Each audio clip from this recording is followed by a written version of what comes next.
നമസ്കാരം. ഇന്ന് നമ്മൾ നോക്കാൻ പോകുന്നത് റിലേഷൻഷിപ്പിൽ എന്ത് മെസ്സേജാണ് ഈ ഒറാക്കിൾ കാർഡിന് തരാനുള്ളത് എന്ന് നോക്കാം. നിങ്ങളുടെ കറണ്ട് എനർജിയും എന്ത് ബ്ലോക്കേജാണ് മാറേണ്ടത് എന്നും നമുക്ക് നോക്കാം.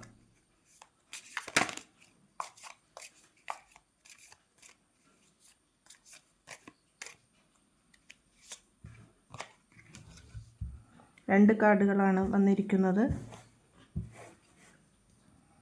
ആദ്യത്തെ കാർഡ് ബേർഡ് എന്ന കാർഡും രണ്ടാമത്തത് വൂൾഫ് എന്ന എനർജിയുമാണ് വന്നത്.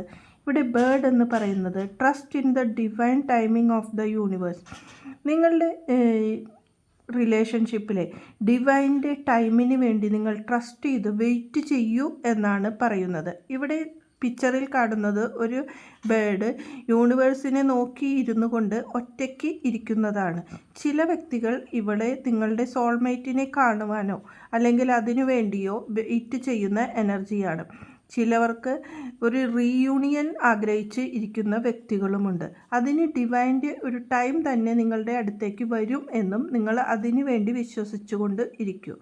എന്ത് ബ്ലോക്കേജാണ് മാറേണ്ടത് എന്ന് ചോദിച്ചപ്പോൾ വൂൾഫ് എനർജിയാണ് വന്നത്.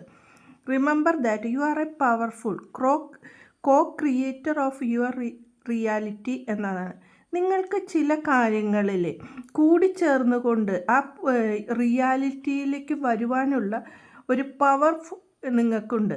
നിങ്ങളുടെ പാർട്ട്ണറുമായി കൂടിച്ചേർന്ന് കഴിയുവാനും അതിനുവേണ്ടി നിങ്ങൾക്ക് ചില മാറ്റങ്ങൾ വരുത്തേണ്ടതായിട്ടും ഉണ്ടാകാം. ചിലവർക്ക് യോജിച്ചു പോകുവാനായിട്ട് ചില കാര്യങ്ങൾ, ചില രണ്ട് വ്യക്തികളുടെ ഇടയിൽ ചില ഈഗോസോ അങ്ങനത്തെ എന്തെങ്കിലും ഉണ്ടെങ്കിൽ അതിൽ നിന്ന് മാറി നിങ്ങളുടേതായ റിയാലിറ്റിയിൽ അവരുമായി റീയൂണിയൻ വരുവാനായിട്ട് നിങ്ങൾ നോക്കണം എന്നാണ് ഇവിടെ പറയുന്നത്. രണ്ട് കാർഡുകളും ചേർന്ന് വായിക്കുമ്പോൾ ഒരു ഡിവൈൻ ടൈം നിങ്ങൾക്ക് വരുമെന്നും നിങ്ങൾ ഒരു റിയാലിറ്റിയിലേക്ക് വേണ്ടി കാത്തിരിക്കൂ എന്നതാണ് പറയാനുള്ളത്. നന്ദി, നമസ്കാരം.